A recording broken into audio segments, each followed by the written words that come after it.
एक समय की बात है, शिव जी ने अपने तेज को समुद्र में फेंक दिया था, जिससे एक बालक का जन्म हुआ। नाम था जालंधर। वह बहुत ही पराक्रमी राजा था। उस दैत्यराज का विवाह दैत्यराज कालनेमी की बेटी वृंदा के साथ हुआ था। दैत्यराज जालंधर ने एक समय माँ लक्ष्मी को पाने की कामना से युद्ध किया, लेकिन माँ लक्ष्मी समुद्र से ही उत्पन्न होने की वजह से उसे अपना भाई मानती थी। वहाँ से पराजित होकर वह देवी पार्वती को पाने की कामना से कैलाश पर्वत पर गया। जब शिव का रूप धर के वह माँ पार्वती के समीप गया तो माता पार्वती ने उसे अपने योग बल से पहचान लिया और वहां से अंतर्ध्यान हो गई और क्रोधित देवी पार्वती ने यह सारा वृत्तांत भगवान विष्णु को सुनाया। उधर दैत्यराज जालंधर की पत्नी वृंदा पतिव्रता स्त्री थी और उसके पतिव्रते की वजह से ना तो जालंधर को मारा जा सकता था और ना ही वह पराजित हो सकता था। ऐसे में उसे मारने के लिए वृंदा के पतिव्रत धर्म को भंग करना बहुत आवश्यक हो गया था। इसलिए भगवान विष्णु ने माया से रचित 2 राक्षस के साथ स्वयं वृंदा के पास जाने की योजना बनाई। जब वृंदा अकेली उद्यान में भ्रमण कर रही थी, उसी समय भगवान विष्णु ऋषि का रूप धारण करके 2 राक्षसों को लेकर वहां पहुंच गए।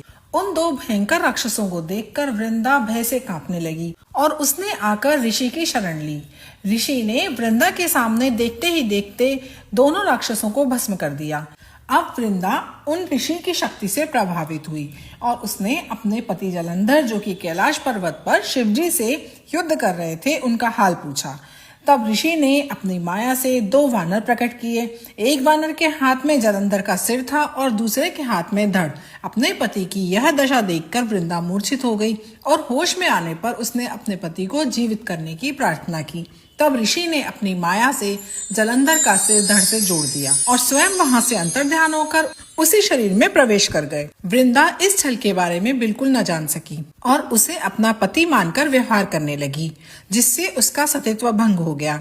ऐसा होते ही वृंदा का पति जालंधर युद्ध में हार गया और इस सारी लीला का जब वृंदा को पता चला तो उसने क्रुद्ध होकर भगवान विष्णु को हृदयहीन शिला होने का श्राप दे दिया।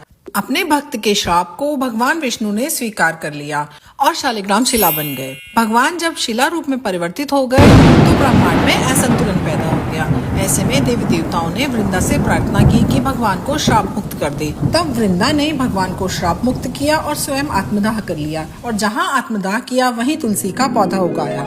तब भगवान विष्णु ने वृंदा से कहा, हे वृंदा, तुम अपने सतीत्व के कारण मुझे लक्ष्मी से भी अधिक प्रिय हो गई। अब तुम तुलसी के रूप में सदा मेरे साथ रहोगी। तब से कार्तिक शुक्ल एकादशी के दिन तुलसी विवाह के रूप में मनाया जाता है। बोलिए तुलसी माता।